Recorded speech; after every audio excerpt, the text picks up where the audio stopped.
Well, once again, a huge thank you to Jan for the idea. We were speculating just a couple of seconds ago that every time a faculty meeting gets canceled, an angel gets its wings. And in this case, it worked out very well that we were able to solve the problem of having a speaker come that was very interesting for all of us, and having lost the battle to snow and ice on last Thursday and feeling a little bit behind. What we wanted to accomplish today was to take you a little bit through the process of the committee work for kind of crafting the general outline of the course, so that we're all on the same page about what the course is about, what its goals are, what the basic format is, and then kind of as a preamble to what we're going to be doing over the next couple of weeks. So the data that we had gotten back from the surveys, both from students and from faculty, about at least the last incarnation of BC experience, told us, most of us going into the room, and raise your hand if you were on the committee, okay, that doing it was either going to be something that was going to last the whole semester, or it wasn't really worth doing at all. That was, I think, pretty much everybody had that idea walking in. And when you talk about a class that's GNSP 1000, right? So it's the 1000 level, it's the introductory level to general studies, right? I think that most people understand, you know, the elementary level of a language, or the elementary level of a science, or elementary level of, you know, introduction to. But what do you have to go by in terms of study in general, or general studies? And a text that kind of jumped out at me at the very, very beginning, before we had our first meeting, was the little introductory paragraph to general education that exists in the handbook. It says, as a liberal arts college, Benedictine College is dedicated to providing a liberal arts education by means of academic programs based on a core of studies in the arts and sciences. Through these programs, so they're the means, this is the end. This is the end of the general education program. The college guides students to refine their capacity for the pursuit and acquisition of truth, to appreciate the major achievements in thought and culture, and to understand the principles that sound theoretical and practical judgment require. So in kind of very, very wide brushstrokes, what the course is going to try to do is put students in a place where that's possible. Page reference? This, at least in the 2017-2018 model, it's page 56. And we looked at what some other colleges were doing, and there was one that I believe was from the University of Oklahoma, that was, or Oklahoma State, that was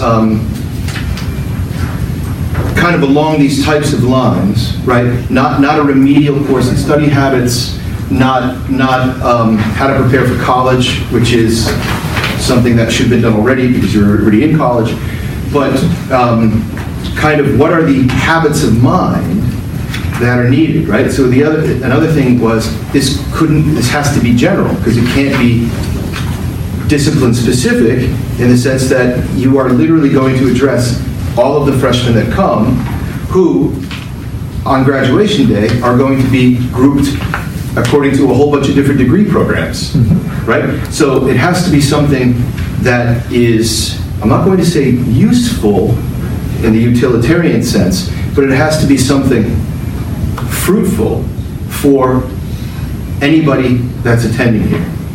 At the same time, in our discussions, we wanted to, you know, obviously we're addressing one of the pillars, the liberal arts pillar, or academics versus spiritual life or residence life or something like that.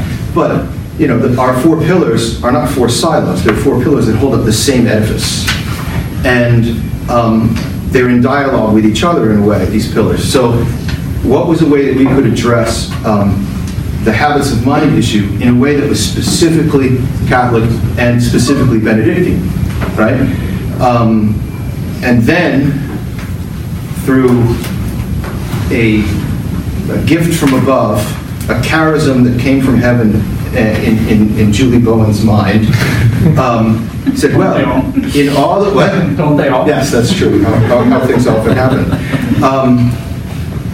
He said, why don't we already have this list of Benedictine College values that is in every single classroom, and it's based on the rule, it's drawn from the rule. Why don't we see if these values have corresponding habits of mind that would be kind of the academic or intellectual expression of those values. That proved to be, I think, the spark, the fundamental insight that guided our work for the rest of the way. We already had several good lists of what these habits of mind were, and said, okay, why don't we craft a course where we are introducing the students to the fundamental habits of mind that they need as hopefully a graduate of Benedictine College, right? Something that they may already be cultivating in their mind implicitly, right? Their education has addressed it somewhat. This would be opportunity to address it specifically so that they will understand what these habits were, and they would reflectively, that's one of the habits actually, they would reflectively cultivate these no matter what degree program they eventually go into, right? So the impetus for the course then came to, okay, what is the best way for them to understand what these habits are without it being purely instructional, right? To reflect on it and to see that these are habits that are used no matter what intellectual pursuit there could be a specifically Benedictine mindset to approach economics as there would be to approach art, as there would be to approach philosophy or business or language or criminology or any of the degree programs that we offer here. So that was kind of the big moment. Then most of the committee meetings after that were to kind of see, okay, what would be a way of bringing in a variety of texts/artifacts that would come from a whole bunch of different disciplines, and where a freshman, right? Because I think a course like that, this is a class we want it to be a college level class, obviously, but you could give some sort of class like this to any grade level at any institution anywhere. I mean, kindergartners could think about what accuracy means in their work and what reflection means in their work, right? So without making it a class that's highly theoretical and highly abstract, but we want it to be a class where the student has to engage with text/artifact and then is able to reflect on what that means and what that means for them, not only theoretically but practically. How is it that I practice this? How is it that I could practice it better so that they will have that greater awareness, right? Because one of the big things in the liberal arts, the distinction between the liberal arts and the more servile arts is not only, trivium and quadrivium, what you study, but the fact that the result of the activity stays within the subject rather than produced outside, right? So these habits, it's about the type of person that you become, the type of mind that you develop by cultivating these habits, much more than the type of things that you're able to do, right? So for it not to be, once again, skills-based, but for it to be kind of a guided reflection on what these habits are, how to engage with them, and opening up for them a greater conversation within the context of the university and their whole freshman class, right? Because another thing that came out through the surveys was that we wanted this to be, in the measure of what's possible, a common experience, right? So that, the way it was done in the past, it was kind of there, but certain ways in which people addressed things might have been very, very different. But we thought, even though we have people from a whole bunch of different disciplines giving it, if we had a common set of texts, at least what we're calling the core texts, any freshman could have a conversation that week with any other freshman saying, what did you think of that particular reading? Because they'd be reading the same reading, even though it might not have been focused and addressed in exactly the same way, given the different disciplinary approaches that come from us, or just personality differences, or whatever. Anybody have any questions, comments, reaction? Anybody from the committee says, that's not the way I remember it, or anything else?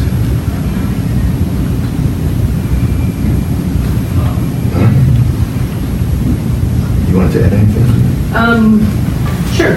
I would add, or reiterate, I guess, that maybe just to think about the nesting of the structure a little bit more. So we're talking the main focus, the core focus of the class is on this set of, I think we had 13 total habits of mind.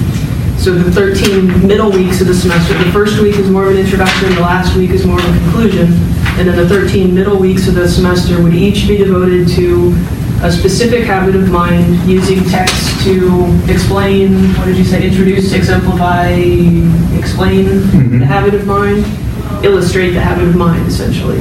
The text isn't often or maybe ever going to be about the habit of mind, but something about that text has, for our purposes, I guess, lent it toward being able to show someone what it means to talk about or to have that habit of mind. And so that's kind of the foundational level of the course. And then above that, we've nested the habits within these Benedictine values, which I think relate really well in a more mission-specific way back to those habits and what we're trying to achieve with the class. And then above that, even, we have the liberal arts context of the education that we're providing for these students here. And so all of this should be tying back for them to opening their minds up to this idea that they don't just have one way to think about something, that there are lots of different ways, and that this liberal arts education should be equipping them with lots of different ways to be able to think about the same things, whether that's the moon or a political issue or something that we haven't even invented yet, right? Something that they'll encounter later in their lives. So we have habits of mind nested inside of Benedictine values, nested inside of the liberal arts education at this place. And then above all that, I think, and Eddie, you were touching on this a little bit, we're hoping or expecting that they would be able to take that education, take this practice with these habits of mind out into the real world, because we all know this is not the real world, right? This is not where the rubber meets the road for these guys. But to take that out into the real world and apply it to the complexity that they find in the real world. Not that there's not complexity here, but we'll have them practice that in a measured way here. But that then they would be able to go out later and continue that practice, continue this education, continue these habits, in applying these different ways of behaving, thinking, and being to the complexity that they encounter in the real world. So I think that hopefully that kind of gives you an overarching view of what we were aiming for here. Julie, did you want to talk any more specifically about that linkage between habits and values, or do you think we're okay? What language the voices were speaking in? You had that moment, you know. What color the aluminum hat was? It was kind of a Hershey Kiss aluminum hat. On my syllabi, I include the Benedictine College, the Benedictine College values, and we've been looking at a lot of these habits of mind. And I just began to play around with the link, how I just saw that they linked up, and it just became obvious to me that this would be a great way for us to take this course and make it be something that was a Benedictine College freshman experience course, because we wanted to incorporate these habits of mind, but we weren't making a connection, and this just seemed to be the way to do it, particularly because these posters are in every single solitary classroom, so it seemed that we should be capitalizing on that fact. That's really all. I had a classroom once, and it wasn't a crucifix, but there was one of those, and we were like, I was starting class by praying to the Benedictine College values. I felt, well, I thought, Jesus Christ is there, at least today, until there was one classroom that had 2 crucifixes, so I took one and put it in. Question on the core text. For our preparation for this, I think you said you're going to email them out to us ahead of time, but for the students, will they be issued a course pack, or will there be one master blackboard for everybody, or will it be our responsibility to put the 15 weeks of readings for our individual? I mean, how are we doing the reading assignments that everybody is supposed to be doing. Great example of questions that will be answered during the workshop. And we'll, see what suggestions, what's the best way to do that. I don't think we've come to a final Yes. decision on But for that. We us talked to about- prepare for next week, somebody will email us Yes. or... What we're hoping for here, when we talk about core text, because we came up with what we came up with, right? And we said, okay, we wanted something from art, and we wanted something from literature, and we wanted something from something else. And, now that we have a greater variety of subject area experts than we had at committee, so we're going to say, if you want to use an art thing, this is what you need for this particular habit. It's much better, right? Or music, or whatever that happens to be. One of our biggest goals for the committee in this workshop is to get that set of core texts tightened up. We were brainstorming what the core text or optional text could be. We hope that this will be kind of finalizing. You guys will have better suggestions than some of our suggestions. And it's also something that it's not going to be some sort of canon that's set. Yeah, if it turns out that at the end of doing it for a year, we can say which ones work better than others. we could decide that like one of the texts we try out in February was such a dud that we won't even use it in the fall. Or we could decide in the fall that this text didn't work with the students, we need to change it. So it's a learning process. The important thing is what we do, we all do. But what Bill's asking is, you're not on your own on this. No. Yeah. Whatever's agreed upon, that I don't say I'm going to substitute the Declaration of Independence for this. We're all doing... You're not going to have to come up with 15 months of reading is what they're telling You can't do the Declaration of Independence every week, though. And the other thing is in terms of student work, right? Because we've got the one credit hour and credit hour compliance, and the looming visit from the feds. Is this idea that it would be an hour of reading and an hour of reflection/writing, right? We don't want the course to be a joke, right? But we don't want the course to be something that crushes people either. I mean, I'm satisfied with the student who does the reading and who makes kind of a bona fide effort to engage with the text and to imply it, right? So maybe it comes in, the grammar's not that good, but I'm still gonna take the assignment, and then we'll, whatever thing I have to do, because it's also labor intensive for us in terms of grading the reflections. So you have to keep in mind it's not a remedial class, right? It's not an honors class, right? It's the student, kind of mid or maybe a notch under mid is where we are going to be, kind of the design. And that's We don't want anyone to class. leave Benedictine over this course. What we want is a lot of people to be able to articulate what Benedictine is giving them that they might not get at a different college, or what makes the Benedictine experience of education, to give them the vocabulary to articulate what is going to happen to them. When we say liberal arts, what does that mean? When we say integration, what does that mean? I think that, or judging from my classroom experience, asking over a number of years, have you ever had a course in basic study skills? I have never had more than 3 people in any given section say yes. When I had talked about outlining or writing a précis, summarizing, or anything along those lines. Consequently, it seems to me that at least some component should not be neglected to what I would call infrastructure. If in addition one can manage to find at least some key study skills which converge upon our mission, then it seems to me that we would be able to achieve a number of important shared experiences that students would have. I still, amongst my juniors, have people who do not know how to make an outline. And teaching them to make an outline in a week is going to solve that problem? I don't think that it would solve that problem, but it might give students at least an exposure to looking at something structurally. I think that there are some resources like Father Sertion's book on the intellectual life, which touch on at least some of the just nuts and bolts issues of organizing information, library skills, things along those lines. Oh, thanks for mentioning that.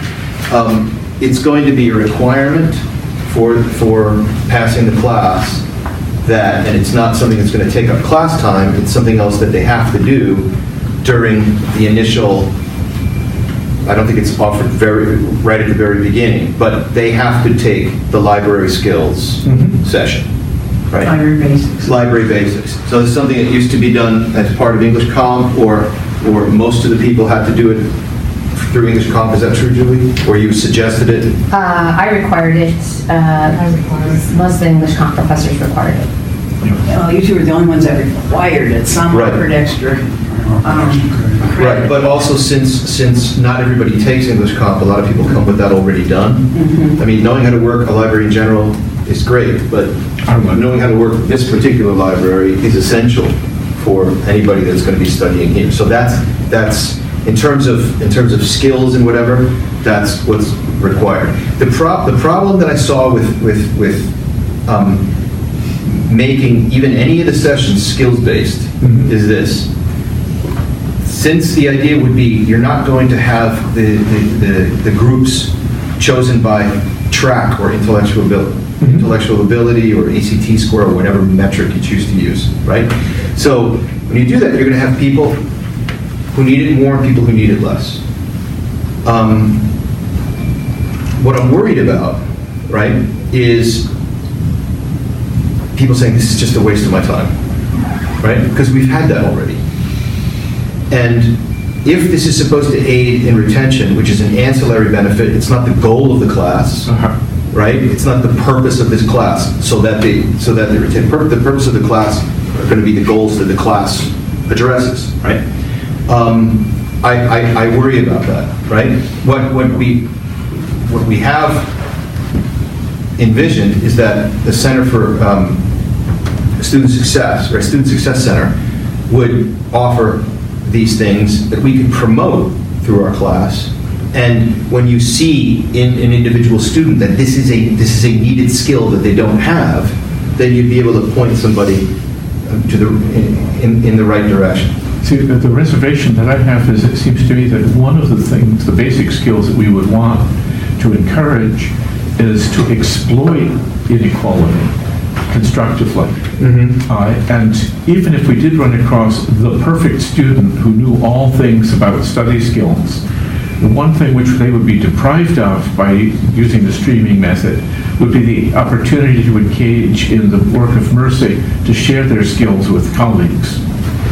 Could I maybe, you mentioned that there's going to be assignments, right? Weekly assignments.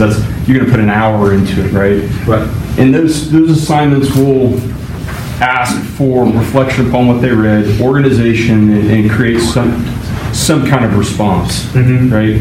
And it seems to me at a real basic level, that is a skill we want every student that steps foot in the building and on campus to be able to do. Good. Read, reflect, say something about what you read. You know, so maybe that's not the outline you're talking about, but it is a skill, right? And if every kid can walk out of that class being able to do that, right, I think that helps. Right. I agree with that. But it may not be the whole list of skills you want. Right? But I'm not even demanding that. What I want to habituate people to do is to be able to rely on each other to learn, exchange notes on some of those basic issues. So another core component of what we're hoping is going to happen is based on discussion. So some of what you're talking about, not certainly how to make an outline, that's not going to happen in a discussion, right? Yeah. But learning from each other in a discussion, that's going to happen in this class. And getting insight from someone else with a different background about this particular text, that's going to happen in this class. Yeah. How did you come to grips with this? It might be a worthwhile question to ask. With which? With the text that you're looking at. Sure, yes, absolutely. Yeah, absolutely. So we've had, Eddie and I have had, how many people do you think have come to us and said, can we put this in DC Experience in the last 6 months? Half a dozen, maybe more? Not more than that. more than that. People, so we've had to guard pretty carefully against what this class is not. And it can't, because it just cannot be all things to all people. And 1 credit hour thing, which is really the only feasible version of this that we could foresee right now, given current staffing, current financial situation, current student body, was the only version of this that we could see. And so if it seems like we're being a little stingy about not letting other things kind of come in, it's to guard against what we really want the focus of this to be. And that's what we're trying to bring to you guys this semester in this workshop format. So a couple of quick things about how we see this going. 2 main goals that we want, that I guess Annie can feel free to add a third or a fourth, but 2 main things that we want to focus each and every one of these sessions on. The first one would be that the person that is, or the people, I guess, that are leading that particular session for us in this workshop would be teaching the rest of us how to teach this core text for that week. So that's that person delivering, maybe not the way that they would for a student in the class, but delivering for us as a group of educators. Here's how I would approach this text. Here are some pitfalls. Here are some things you want to make sure to point out to them. Here are some things they might be confused about. Sort of preparing each of us so that we can now go and teach this text. Not in a uniform way, right? We don't all have to then go deliver it the same way. But to get us all at least some experience, some background on what that text is and how that other person, that expert on that text, so to speak, would present it. Because we had, and one of the reasons for the workshop was we had at least half a dozen or more, and some of the people in this room come and say, I really want to teach this, but I feel uncomfortable teaching something that's out of my field, or, maybe the theologians should do the theological text, and the literary people should do the literature text, etc. But we believe in a general education course, we as generally educated people, right, especially since the object of the text is not the subject area content that's in the text, but rather how that text either illustrates, exemplifies, or inspires one to the habit of mind that is there. That's where we have to keep the focus. Right? So you don't have to be an expert in the poetry of Hawkins, right, to show that this particular poem might teach something about the habit of mind that is kind of the target for that week. So that's one main goal, to get us all comfortable, or at least more comfortable with teaching that list of core texts as tools, right? Not for the subject matter itself, but as a tool to understand this habit or illustrate this habit. Can you hang on for just a second? So the second goal then would be to sort of practice a discussion on that text and see what that, sort of workshop that discussion over the text.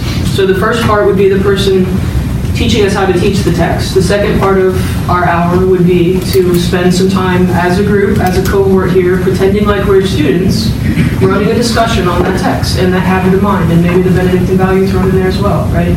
So working that, practicing, running a practice round, what's this discussion look like? We have some different kind of methods for how that might look, with different breaking people up into smaller groups or inner outer circle kinds of things, right? Sure. We'll probably try some different dynamics with that, sure. But those are the 2 big things we should be focusing on every single week. How do we equip everybody to teach this text, and how do we practice the discussion on this text? And that practice, I think, is really what's going to let us see, is this going to fly or not, right? Is this a viable option, or do we need to maybe shift to something else? We want to leave some room in there as well for some brainstorming, some picking, how did this go and could it be better? That kind of, maybe 5-10 minutes each week for that kind of analysis. How did this go? Is there some other, this really, nobody was able to really discuss this very well. Is there another text we can sub in instead, right? But what we're asking from you guys for the semester is to treat this like this is a class that you're a student in. So to come ready to participate, come ready to contribute, and to treat it that way, so that you're treating our syllabus like you would ask your students to treat your syllabus, right? And all your reflections in ML format, It's a hard needle to thread between relitigating what the course is and trying to shopping and changing and coming up with better core texts. But hopefully we can thread that. Yeah, exactly. That's a good word. Very good job, Rick. So I'm getting a feeling that the piece that you sent us is, your writing is that that's set in stone, right? I'd like us to treat it as, let's give these a shot. Let's try these texts. It's Well, I mean, you know, for example, I'm with Ed on devoting time specifically to such things as time management, how to study, and these kinds of things. And as far as I'm concerned, I think these habits of mine, in my view of how things might be, would be half the course. The other half of the course would be dealing with these really specific kinds of issues, nuts and bolts sort of issues about things that are needed in college. And so I get the sense that the discussion going in that direction kind of out of bounds as far as you guys are concerned. Well, I feel that that's not what the faculty voted on. Well, the faculty didn't vote on the, because I had asked that explicitly, on the content. They voted on the general approach. And you can have a general approach of talking about habits of mind, and then giving specific nuts and bolts about how to deal with things on an everyday basis as well. So I don't think they're in conflict. Andrew? I think it's a very important point to make that, this isn't set in stone. There is a process for changing it. The process is being elected to the committee and talking it through that way. But I'm going to have PTSD if we relitigate everything again. There is a process to change it, but I don't know that process is practical. So we're asking you to in good conscience, come and run this like you would ask students. When a student, if you give a student a syllabus and they say, well, no, I really think we should be doing this instead of that in this class. So where is there, suppose we decide in the 7th or 8th week, well, this isn't going to apply, there's not going to be time to change things for the fall. I mean, it seems as though we're on a railroad here and the tracks have been set and we're just moving along. Yeah, I mean, speaking for myself, I wasn't on the committee. I mean, reading what they've done. I'm trusting what they've done. I see a lot of value in what they've done. I know they've put a lot of work in this. So I'm trusting my colleagues, and I'm following what they've put out for us. And this, Rick, you've seen this go a lot of different ways. This could have been 1,000 different ways, right? Part of the problem is that historically we didn't allocate the responsibility to a group to make it run. So, by sitting in this room, by committing to teaching this thing next fall, I think what you're telling this committee and this group of people is, hey, I'm letting you lead me, and I'm going to try to play the game as you thought about. They've spent a lot of time thinking about it. I think we need to trust them.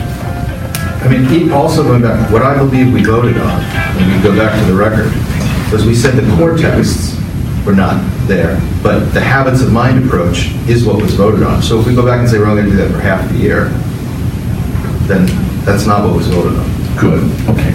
We're asking you to trust us on this, and trust us that if one of these texts flops in here or next fall, that we will fix it. There's that other issue that I raised at the meeting. At this point, it's a secondary issue, but I just want to see if it's even possible to talk about it.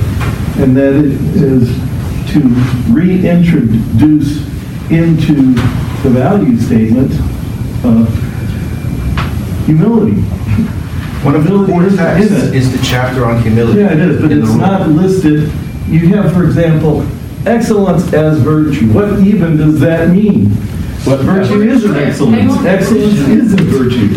And so it seems as though that could easily be replaced with the core of what's needed to be a Christian, and that is humility, to accept God's will.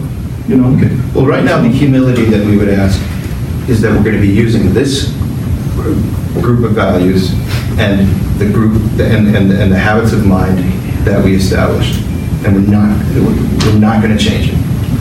Okay. Well, that's what I need to know. Thank you. Okay. It seems, based on what Ed and Terry said, the students, that for each week, they're going to have to read something. They have to reflect on it. They have to write on it. Then we're going to gather and discuss it. And then reflection isn't one and done, it's an ongoing process. Now, after having come together as a group and discussed it with your peers and your professor, man, I was way off, or hey, everybody sort of, your reflection is something that's ongoing. So I read, reflect, write, discuss, reflect. That seems like the pattern of what we're doing in this course. Ed's point about an outline, or we have clarity, we have accuracy, we have precision. Those are intellectual standards. What I like to see, the students knowing about all those intellectual standards are there. How do you develop questions? How do you think with clarity? Well, maybe you should take an outline when you do a reading. And as we discussed, like you said, Ginger, as one of your goals, maybe this is a good time to talk about outlining is very useful. You just read something and then try to do it from memory, or do you look at it and say, okay, what's the purpose of what the person wrote this? What facts do they get? What assumptions are they making? Are they being fair-minded? What's their point of view? And you can do a very brief outline, but I don't see it being opposite. Now, if I decide not to teach what you're doing and do my own thing, yes, that's an issue. Mm-hmm. But helping them see clarity or how to be more accurate or precise. I don't see that as a problem. As a way to teach them how to engage with the text, right? But for none of these weeks is the subject matter how to do an outline. Right. Because it is not slice, right? It's fine there as an illustration, as a little side. Right. And especially if somebody comes to you, they're having difficulty. Say, well, did you outline it first? Well, I don't know where this text begins or ends. Well, did you mark the beginning and the end? Right?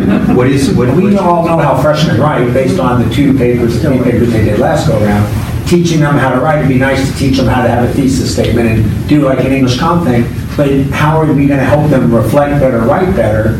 We don't have lessons on how to write well. We can send them to the Student Success Center or say, hey, take English comp, but having lessons devoted on how to write a coherent reflection. So there are going to be specific tutors, or at least tutors that are trained in how to help students with this particular assignment. Okay, good. So that will be a resource available to you. Let's go back and get John, and then we'll go to Brian. Okay, I have 2 questions. First, in terms of the core text, so if we have different suggestions of the core text, do we want to send that ahead of time, or do we?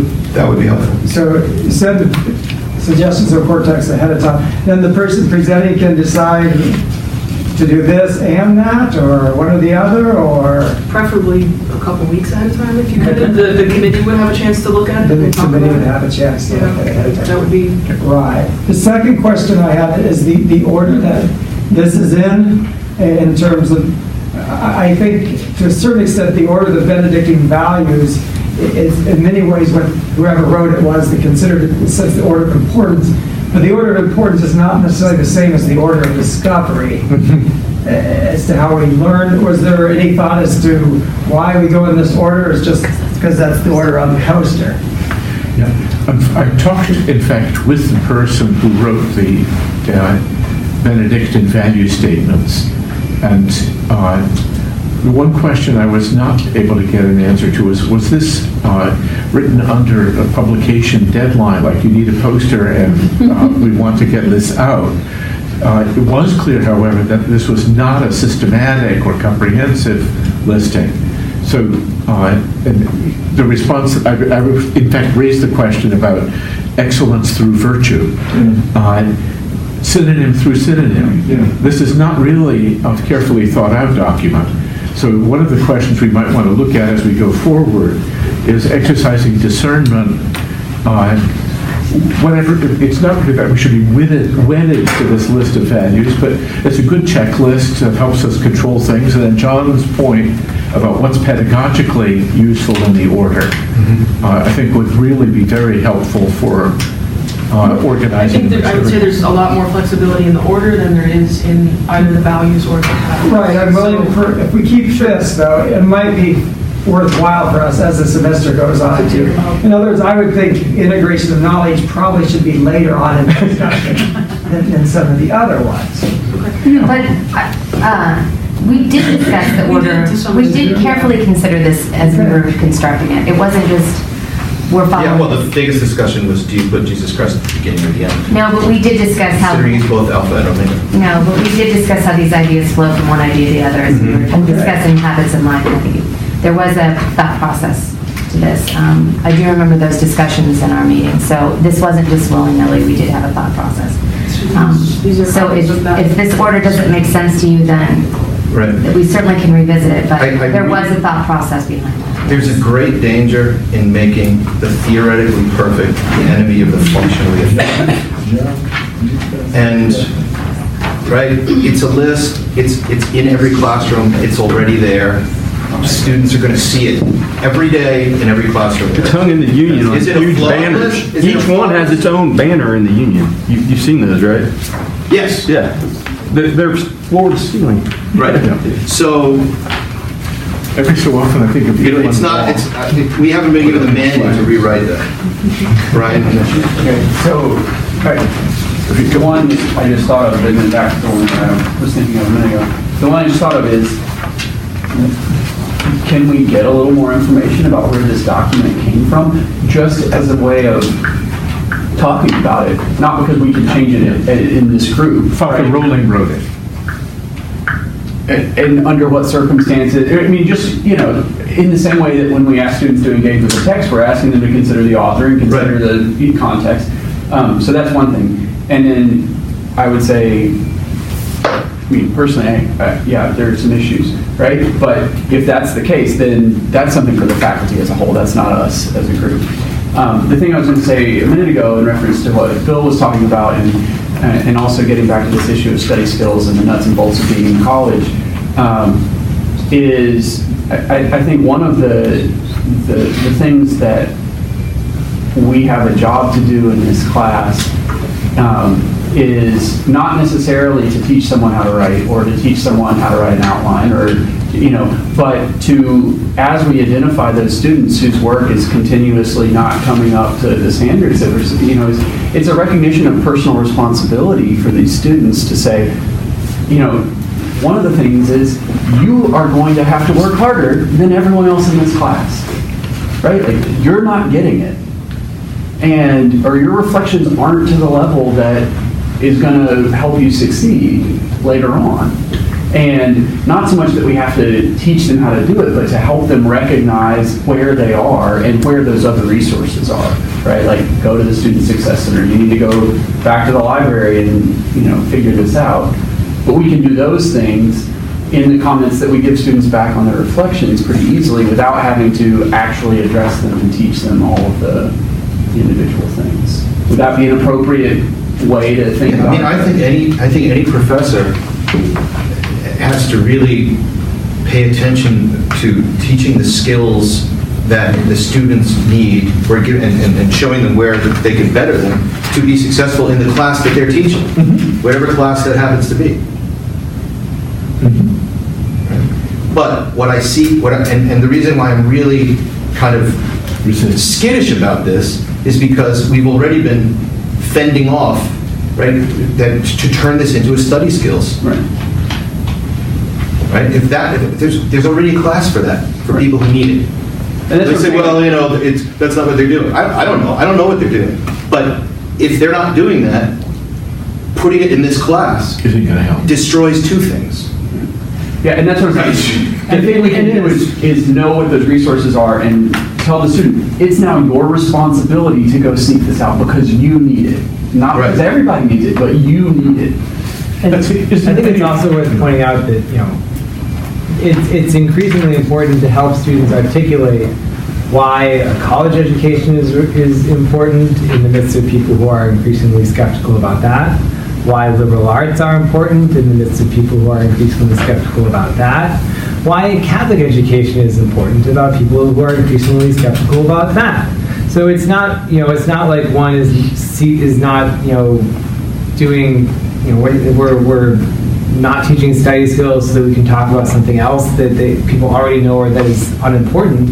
No, like the very purpose of what we're doing here, we're trying to defend and explain to other people. And an institution that doesn't believe in what it's doing enough to try to explain what it's doing to, you know, the people it serves is not an institution that really believes in their mission. So as much as study skills would be a great thing to be able to do, there's a real need in place for what we're trying to get done in this credit hour, and I think that's a worthwhile endeavor. That, I think, is well-focused observation. Jim, what do you have? One one thing, if I could, one thing that might be helpful for us is to have, and maybe have one of these weeks devoted to it, have all the people on campus involved in study skills, time management help, and all those things, come and talk to us and give us what they, when they're available, what they do with students, how they work with students, and so on, so that we can then, if we see that need, pass that information on. Would that not be something that could be done in a session at the beginning of the semester before the entire faculty? Because my question is, why this class? Why this class? If we have I'm talking about this already class, a pretty aggressive agenda. So Eddie's saying, why couldn't that happen just at a faculty workshop in the fall? Or faculty Well, we're meeting. the ones that are going to be teaching them. But this is for the whole, I mean, that would cover everybody, all the students, Not right? just us. Not just the freshmen, but. Actually, that I think is a very important idea, because if I have no idea of what exactly is being offered in the Student Success Center, it's very awkward to go giving advice to go there. Well, Ed, there's a fast track to figuring that out. Just walk down there. You go talk to Janet, you go talk to Julie Romano, you can figure that out. Once again, the reason why I have a knee-jerk reaction to that is because It's one trip. No, every one of us goes down there, that's 20 trips or whatever. But it's easier to do it. I work with them all, do you not work with them all the time? No. Because for me to say that, yeah, they should come here, what that does is it says in principle that this class has a greater responsibility than any other to study habits, which I deny. Yep. Okay? Because this is not a class whose purpose is to teach study skills. But the whole faculty should know what the available. They should. That's the whole faculty. That So will happen. next month's faculty meeting, let Janet Wilcox, Julie Romano get up and give a talk to everybody. Or they can have a session at a workshop in the fall, that anybody who feels they need to do that. Now I think I know what I want to say.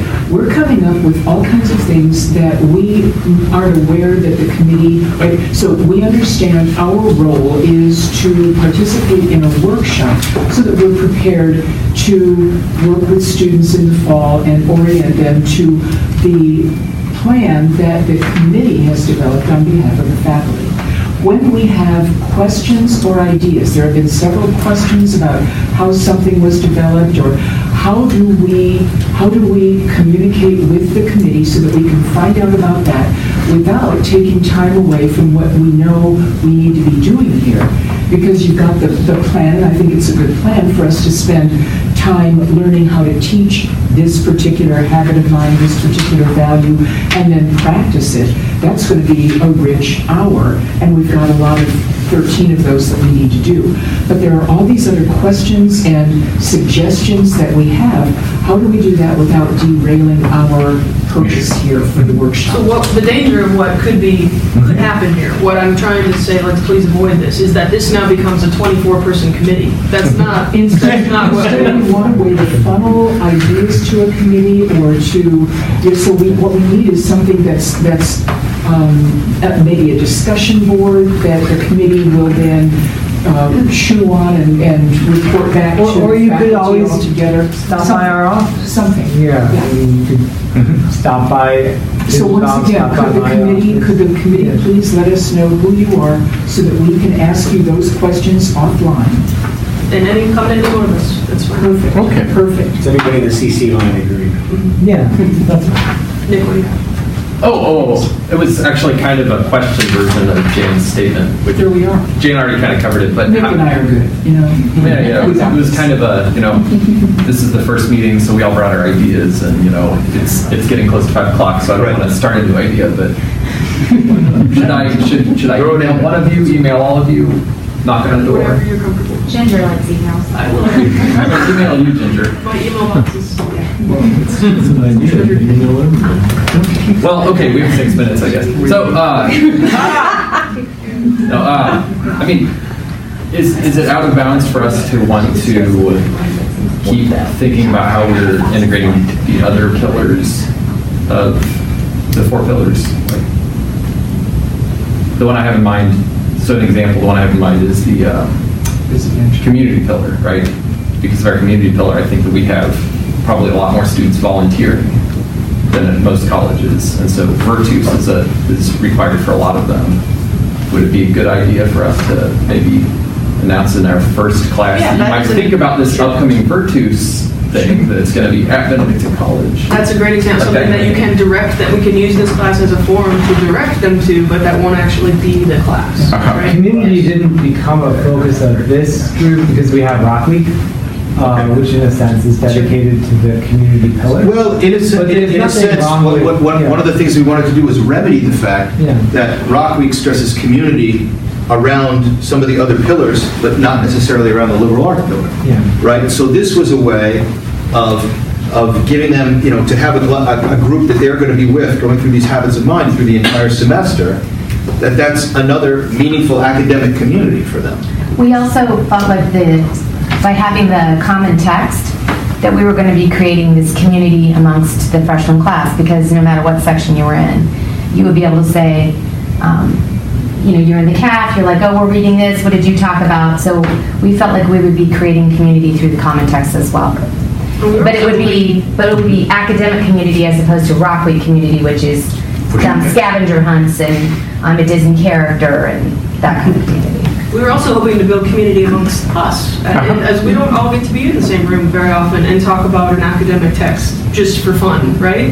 Maybe not just for fun, but we don't have that luxury very often, and so we were hoping this would be a way for us to become a cohort as well and actually model that. Absolutely, yeah. Josh, are they going to stay with their rock groups coming into BCE? That was a I know the problem is you'd have to schedule this and then back. So, I mean, if they're willing to do that, it'd be great if they came through in rock groups, but, rock week groups, but I don't know if that's going to be possible. We're trying to work on that. Can you send us the core text for the readings earlier versus later? So you understand what I'm asking? Yes. With time to... Well, no, I just like next week if you got it. Oh, the whole alter to... Right, all of them, yeah. Oh, okay. If it's okay. We'll get together as many as we can. Yeah. It's just a practical question. So what are we going to do next week?